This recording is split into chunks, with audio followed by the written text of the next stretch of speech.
आदरणीय निर्णायक मंडलीगण और मेरे प्यारे दोस्तों, आप सभी को मेरा नमस्कार। मैं ज्योति शर्मा, नेहरू युवा केंद्र संगठन नामची से आज आपके समक्ष नेताजी सुभाष चंद्र बोस के बारे में दो शब्द रखने की अनुमति चाहता हूं। कहते हैं एक दीवार को हजारों ने हथौड़े से मारा और मारते मारते अंत में एक और ने मारा तो दीवार टूट गया। और ये जरूरी नहीं कि उस दीवार उसी अंतिम प्रहार से ही टूटा हो।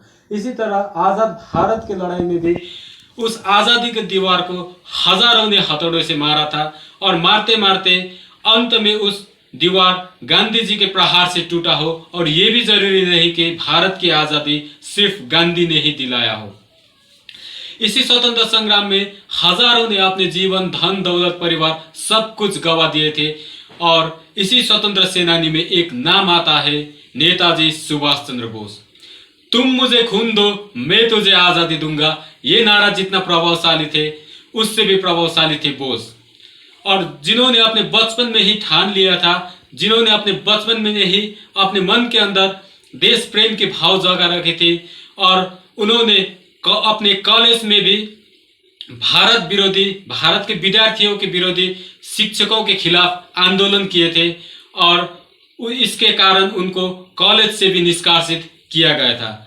वही बोस है जिन्होंने सिविल सर्विस परीक्षा जैसे बड़े परीक्षा में उस समय ऑल इंडिया रैंक 4 लेकर पास किए थे। और कहते हैं जब देश प्रेम मन के अंदर जाग उठी है तो और सब खुशी फीका लगती है। और उन्होंने सोचा कि जब शासक अंग्रेज है तो हमें जितने भी बड़े पद पर नौकरी मिले तो भी हम अंग्रेजों के गुलाम है। तो उन्होंने बड़े सोच समझकर इतने बड़े नौकरी को लात मार के भारत के स्वतंत्र आंदोलन में शामिल हुए थे। इससे ये साबित होता है कि नेताजी कितने निस्वार्थ और भक्त थे हमारे देश भारत के लिए। उन्हीं बोस ने सबसे पहली बार पूर्ण स्वराज अथवा कंप्लीट इंडिपेंडेंस की मांग की थी। उनके विचार गांधी जी से नहीं मिलते, लेकिन लोकप्रियता इतनी थी कि उन्होंने 1939 साल के कांग्रेस चुनाव में अध्यक्षता का चुनाव जीता था और गांधी जी के कहने पर उन्होंने उस पद से भी इस्तीफा दिया था। बोस ये जानते थे कि आजादी सिर्फ अहिंसा से नहीं होगी। तो जब उस समय भारत में पढ़े लिखे लोग मिलना बहुत मुश्किल था, उस समय सुभाष चंद्र बोस जर्मनी में जाकर जर्मन के शासक हिटलर को प्रभावित करके युद्ध कैदियों को 60,000 युद्ध कैदियों के आजाद हिंद फौज खड़ा की थी जो हमारे स्वतंत्र संग्राम में लड़े थे। और लोग आज भी ये कहते हैं कि आजादी सिर्फ अहिंसा से ही मिली है।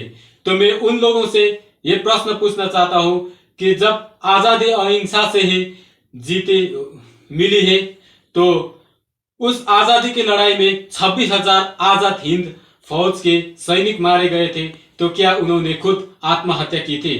तो दोस्तों, मैं अंत में यह कहना चाहता हूं कि नेताजी सुभाष चंद्र बोस के इस स्वतंत्र संग्राम में जितनी योगदान है वो और किसी से कम नहीं है। तो आज के बड़े बड़े नेताओं को, युवाओं को, हम सभी को नेताजी सुभाष चंद्र बोस से देशभक्ति, राष्ट्र निर्माण, नेतृत्व और निस्वार्थ भाव जैसे बड़े बड़े शिक्षा लेकर काम करने से हमारे भारत को आत्मनिर्भर अथवा विकसित भारत बनाने में मदद मिलेगी। जय हिंद।